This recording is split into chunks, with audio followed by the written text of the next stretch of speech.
চিন্তা করে চলতে হবে মন্দিরে গেলাম ও হ্যাঁ সেটা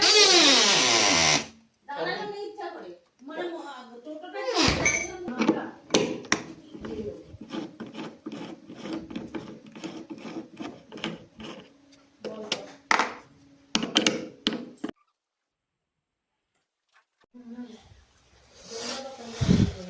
জল